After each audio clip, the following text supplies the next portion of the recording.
એકદમ સહેલી રીતે એકદમ ટેસ્ટી કંટોલાનું શાક બનાવવાની પૂરી રીત ચલો ફટાફટ જોઈએ। વિડીયો પસંદ આવે તો ચેનલને સબસ્ક્રાઈબ જરૂરથી કરજો। અત્યારે આપણે 250 ગ્રામ જેટલા કંટોલા એટલે કે કંકોડા લીધા છે। મેં આ મીડિયમ સાઇઝના લીધા છે અને તમારે આને 3 થી 4 વખત સરખી રીતે પાણીથી ધોઈ લેવાના છે। કંટોલાને સમારવા માટે આપણે પહેલાં ઉપરનો ભાગ અને નીચેનો ભાગ બંને થોડો થોડો કાઢી લઈએ છીએ। હવે આને વચ્ચેથી એક કટ આપી દઈએ છીએ અને 2 ભાગ કરી લઈએ છીએ। હવે આમાં જે આ કઠણ બી છે તે ભાગને આપણે કાઢી લઈશું। આવી રીતે અણીની મદદથી આવી રીતે આપણે એક કટ આપી અને અંદરથી બધા બીને કાઢી લઈશું। તમે જોઈ શકો છો બધા બી નીકળી ગયા છે। આવી રીતે આપણા બીજા ભાગમાંથી પણ કરીએ। આવી રીતે થોડી છરી ઘુસાડી અને આપણે બી કાઢી લઈએ છીએ। ફ્રેન્ડ્સ, અત્યારે મેં બધામાંથી બી કાઢી લીધા છે, પરંતુ અમુક કંટોલામાં બી ખૂબ પોચા અને નરમ હોય છે તો તે મેં રહેવા દીધા છે। હવે આ કંટોલાને આપણે તળીએ। અત્યારે આ એક નોનસ્ટિક પેન લીધું છે, તેમાં મેં તળવા માટે તેલ મૂક્યું છે, જેમાં આપણે કંટોલાને તળીએ છીએ। આપણે મીડિયમ ગેસની ફ્લેમ રાખી છે અને આપણે આને તળીએ છીએ। આપણે 2 ભાગમાં એને તળીએ। આપણે કંટોલાને અત્યારે 80% જેટલા તળવા દઈશું। ફ્રેન્ડ્સ, તમને એમ થતું હશે કે આ કંટોલા તળે છે કેમ, પરંતુ આ રીત એકદમ સહેલી અને એકદમ ઝડપથી શાક તૈયાર થાય તેવી છે અને કંટોલા આમાં પ્રોપર ચડી જાય છે, બિલકુલ કડક નથી રહેતા।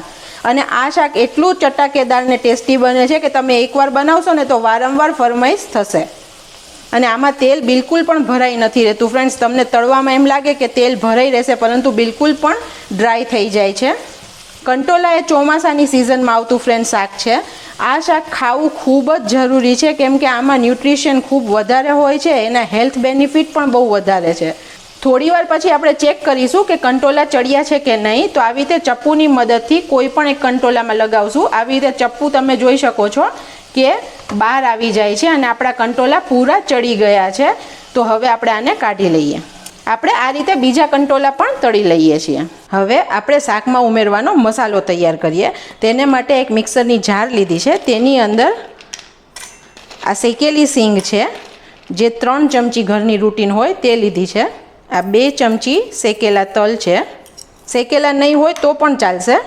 અને આ 2 ચમચી જેટલા પાપડી ગાંઠિયા છે। જો તમારી પાસે પાપડી ગાંઠિયા ન હોય તો કોઈ પણ ગાંઠિયા ચાલશે, અને ગાંઠિયા ના હોય તો તમે ચણાનો શેકીને લોટ પણ લઈ શકશો।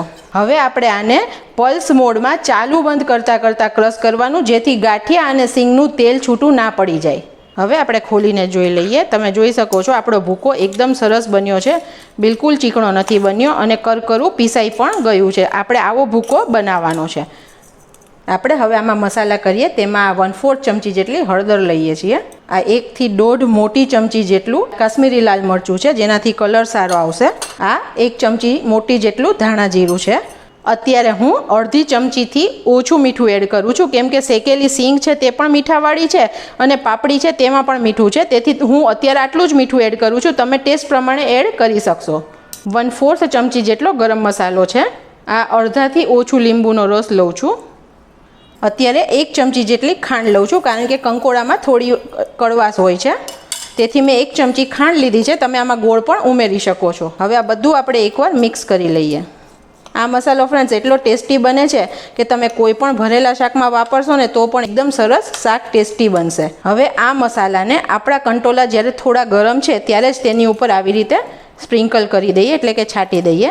આનાથી તમારે ભરવાની જે મહેનત છે ફ્રેન્ડ્સ તે પણ બચી જશે અને બધા કંટોલા ઉપર મસાલો એકદમ વ્યવસ્થિત ચડી જશે। આપણે આવી રીતે થોડું દબાવીને લઈ લેવાનું છે। થોડું પ્રેસ કરશો તો બધો મસાલો સરસ અંદર જતો રહેશે। હવે આપણે આને 5 મિનિટ રહેવા દઈએ। આપણે જે કડાઈમાં કંટોલાને તળ્યા તેમાંથી બધું તેલ કાઢી લીધું છે ને તે જ કડાઈ ઉપયોગમાં લઈએ છીએ। હવે આપણે આમાં વઘાર કરીએ છીએ। તેની માટે આપણે ઘરમાં જે વાપરીએ છીએ તે 2 ચમચી જેટલું તેલ લઉં છું। 2 થી 2.5 ચમચી તમે લઈ શકો છો। અત્યારે આપણે ગેસની ફ્લેમ એકદમ સ્લો રાખી છે। હવે આ તેલની અંદર અડધી ચમચી જેટલો અજમો ઉમેરું છું, જેનાથી આપણને કંટોલા સરખી રીતે પચી જાય। ફ્રેન્ડ્સ, કંટોલા છે તે ચોમાસામાં આવતું શાક છે, સિઝનલ શાક છે। તે ખાવું ખૂબ જ ગુણકારી છે, કારણ કે તેમાં રોગ પ્રતિકારક શક્તિ ફ્રેન્ડ્સ ખૂબ વધારે હોય છે। હવે તેની અંદર આપણે આ સૂકા લાલ મરચાંના 2 કટકા નાખીએ છીએ। આપણે આ બધું એકવાર થવા દઈએ। અજમાનો કલર થોડો બદલાય અને સ્મેલ આવે ત્યાં સુધી આપણે એને થવા દઈશું. હવે તેની અંદર આ અડધી ચમચી આદુ મરચાંની પેસ્ટ નાખું છું. જો તમે લસણ ખાતા હોય તો તમે લસણ પણ ઉમેરી શકો છો. આ બધું આપણે એકવાર હલાવી લઈએ. ફ્રેન્ડ્સ, આપણે કંટોલાની જે બોરિંગ સબ્જી છે ને એને આપણે આજે ખૂબ ચટાકેદાર ને ટેસ્ટી બનાવી રહ્યા છીએ. નાનાથી લઈ અને મોટા બધાને ખૂબ ભાવશે. હવે આપણે તેની અંદર આ 1/4 ચમચી જેટલી હિંગ એડ કરીએ છીએ. હવે તેની અંદર આ ટમેટું છે જે એક છે જે બી કાઢીને મેં સમારી લીધેલું છે તે લઈએ છીએ. હવે ટમેટા જલ્દીથી ચડી જાય અને સોફ્ટ થઈ જાય તેની માટે એક ચપટી જેટલું જ મીઠું ઉમેરું છું, કારણ કે આપણા મસાલામાં તો મીઠું છે જ.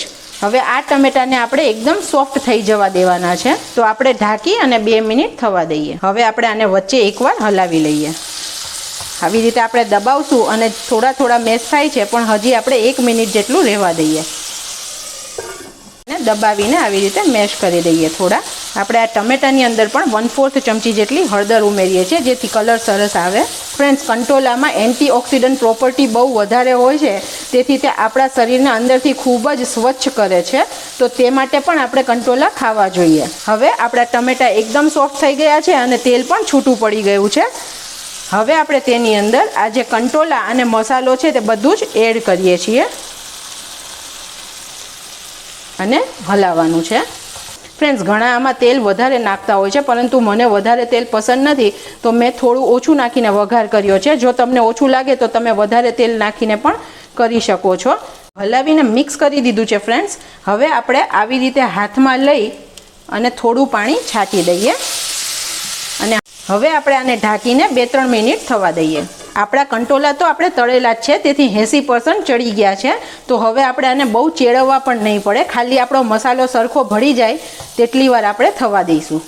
હવે આ શાકને વધારે ટેસ્ટી બનાવવા માટે તેની અંદર આ કાજુના ટુકડા અને સૂકી દ્રાક્ષ ઉમેરું છું. આનો સ્વાદ આ શાકમાં ખૂબ સરસ લાગે છે.